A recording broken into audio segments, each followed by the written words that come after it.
Hi mga kaibon! Welcome back po sa channel natin. Ibon at iba pa. Sa mga hindi pa po wala nakasubscribe dyan, ano pang hinihintay nyo? Subscribe na po kayo. At syempre, pakihit na rin po yung notification bell para updated po kayo sa mga bagong video na ina-upload natin every week mga kaibon. At syempre, wag na wag kalimutan po yung FB page natin na i-follow, like, and share din po yun mga kaibon, kasi doon po tayo namimigay ng itlog na fertile, syempre minakay, ibon, doon po tayo namimigay. Pag may mga announcement po tayo, doon po natin ina-announce sa FB page natin mga kaibon. At sa mga Shopee supporter pala natin, grabe, dumadami na po talaga. Maraming salamat po sa suporta nyo mga kaibon. At yung last time, may dalawang winner po tayo, namigay po tayo ng ibon. Congratulations po sa mga Shopee supporter natin yon, namigay po tayo ng ibon.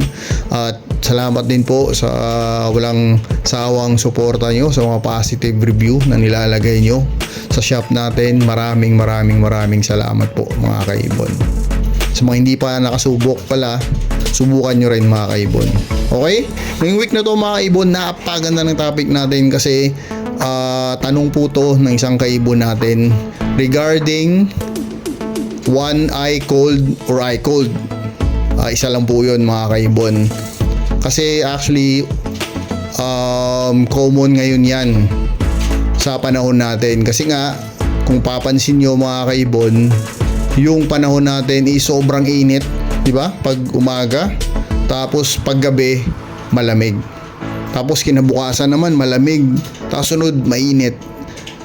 Ibig sabihin lang po nun, common siya kasi pabago-bago yung panahon natin. Kaya maraming nagkaka-issue ngayon nito mga kaibon. Kaya napakaganda ang pag-usapan nito ngayon. Bibigyan ko kayo ng napaka-effective na solusyon mga kaibon. Okay? Pero syempre, bago natin i-discuss yung napakagandang topic natin na to mga kaibon, i-shoutout muna natin yung mga kaibon nating walang sawang sumusuporta. Shoutout sa mga sobrang solid supporter natin. Okay? Okay. Ngayon, syempre, shoutout na po natin mga kaibon yung mga solid supporter natin. Unang-una sa lahat, PPSM Birds Incorporated, kay Sir Kaibon Dicky Lennon, Aldrin Martinez, Dan Katian, Antpolin Avery, Silvero Magbanwa, Elia Sarmiento ng Pampanga, Angel Villena ng Cabanatuan, Emil Brian Rivera, Jobert Casal JTV, kay Kaibon Rolly Villegas, ingat po kayo dyan sir, kay Kaibon Frank Aguilar ng Binangonan Rizal, Elmer Sinedosa ng Binangonan Rizal, MOTS 8565, ENC Mini Avery, FJ Birds, Family Espiragera ng Paumbong Bulacan, Riden Bautista, Edgar Bintor ng Masbate, Babaero Line ni Kaibon Erwin Avery, Cristel Padis ng Nueva Ecija, MDC Avery ng Limos Cavite, KC Loft and Mini Avery, at kay Kaibon Azalea Hart Mini Avery. Maraming salamat po sa suporta nyo mga kaibon. Okay,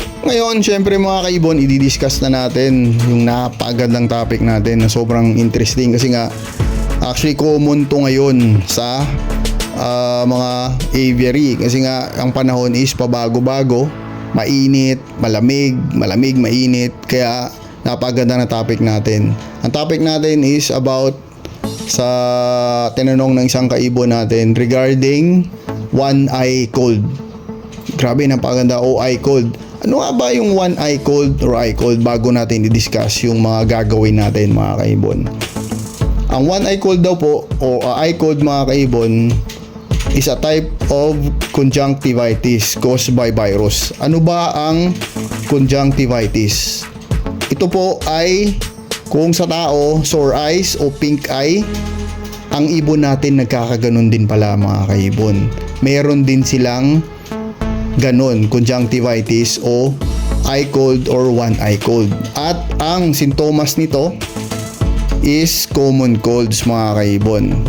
Di ba? Pagka tayo may sore eyes tayo, kadalasan magkakaroon rin tayo ng sipon eventually mga kaibon. Okay? Ano bang dapat gawin natin kung may eye cold yung ang ibon natin mga kaibon?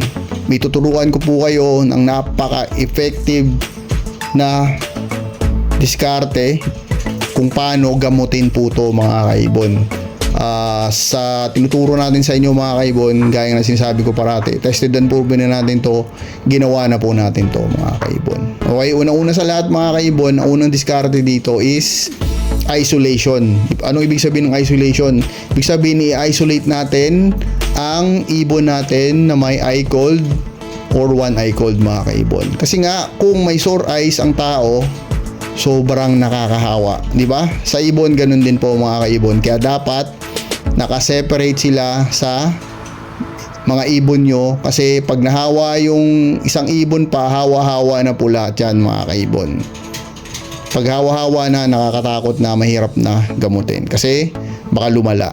Okay? At ang kagandahan nito mga kaibon, pagka nakita nyong medyo yung ibon nyo may mga discharge na sa mata, yung nagluluha, tapos yung kamot na sila ng kamot ng mata, or na may mga pula-pula na sa mata, agapan nyo na kagad mga kaibon, or i-separate nyo na kagad sila, i-isolate nyo na kagad sila. Okay, ang pangalawang gagawin natin dito mga kaibon, after ng isolation, siyempre medication na tayo. Magbibigay na tayo ng gamot para sa ibon natin mga kaibon. Ano bang pinakamabisang gamot pag may one eye cold ang ibon o eye cold ang ibon? Kasi sa mga breeder na nakikita ko, iba-iba yung diskarte nila. Kasi nakikita ko na misunderstood nila.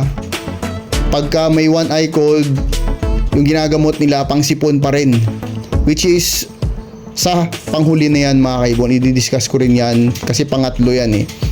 Ang one eye cold kasi mga kaibon, iba ang gamutan nito, or pink eye o sore eyes sa tao, iba yung gamutan nito. At ibibigyan ko po kayo ng napakagandang gamot, napakabisang gamot, kasi ito po ang ginagamit natin pag may ganitong sitwasyon tayo mga kaibon. Pero so far wala pa naman masyado mga kaibon, o hindi pa naman natin na experience ngayon yan mga kaibon, kasi may programa tayong sinusunod sa pagbibreed natin dito sa ibonan natin. Kaya naniniwala kasi tayo mga kaibon is prevention is better than cure, kaya ginagawa natin to. Okay, huwag na nating patagalin pa. Ang ginagamit natin para sa one eye cold na gamot is polymyxin B-sulfate mga kaibon. Polymyxin B-sulfate, ipapakita natin sa screen sa inyo. May video din tayo dyan mga kaibon, kasi nagsastock din tayo nyan mga kaibon, lalong lalo na sa panahon ngayon, tag-init, tag-araw, tapos malamig paggabi.